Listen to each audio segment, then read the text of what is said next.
Hi there, Zam here for NerdTube. These are my thoughts and spoilers of Hijack starring Idris Elba. So I just finished watching the final episode of this series and I have to say that I thoroughly enjoyed it. To make a 7 episode drama out of a hijack plane, well, I commend the writers for pulling it off. Now I do like this particular genre, whether it be the hijacking and taking over a building in Nakatomi Plaza, like it is in Die Hard, obviously, or something which is more in the line with hijack planes, like Executive Decision with Kurt Russell.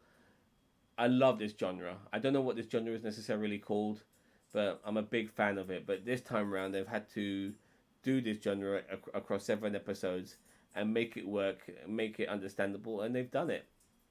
Now, why the plane is being hijacked? Well, you would think it's for simple reasons, but with each episode, the plot thickens and you find out there's more to things that meets the eye, and they're able to do that across 7 episodes. And we're not just following the people on the plane; we're also following people on the ground associated with what's going on with the plane, whether it be Idris Elba's family, the politicians who are wondering if they should shoot down the plane because it's coming to London and they don't want their own version of 9/11, or should they hope that they can somehow negotiate something in order to make the plane land safely? But if they do shoot down the plane, they'll also be killing, several hundred innocent passengers as well. So there's lots of thought to go into that. It's really good stuff, really well acted. Idris Elba himself, he's playing a negotiator of deals. He closes deals, and because he's a negotiator and he's a very good talker and he's a very good persuader, so to speak, he's now having to put his life on the line as well as his skills to persuade these terrorists not to do certain things that could get people killed.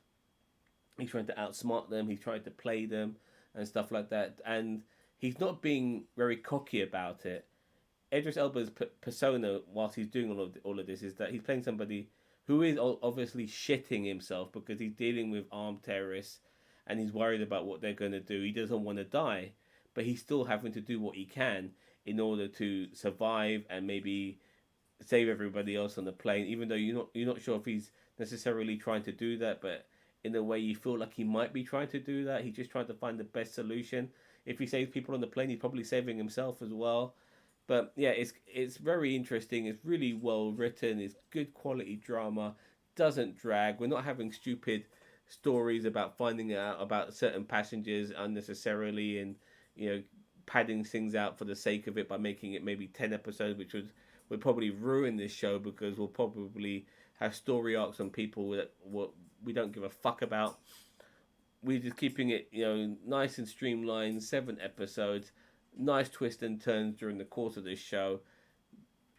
Great stuff. And if they do something like this again in the future, and I hope they do, then I'm looking forward to it.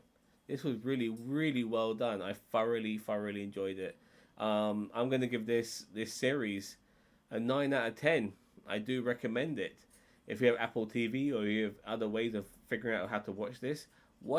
You're gonna really have a good time. It's good stuff. There's a massive cast of British talent in this show as well, all doing showing their skills in acting and just doing something that's a little bit different to what you would see British drama be.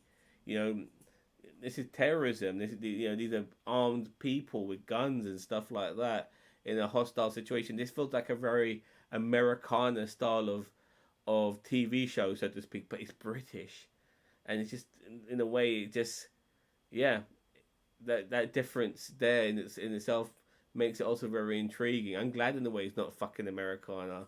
They do so much fucking bullshit as it is anyway that it's really good to have a different spin on this genre with different people taking it on board, and I love it. I love it. It's not a western in the skies or anything like that. It's not trying to be too hot. You're not trying to be Hollywood whatsoever. There are maybe the odd little moment here or there, but it's not really trying to be too Hollywood. It's very intense stuff, and yeah, I very much appreciate it. I love it. 9 out of 10.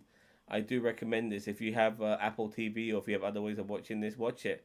And don't forget to like, share, and subscribe. to NerdTube, the greatest YouTube channel you never heard of. Take care. Bye bye.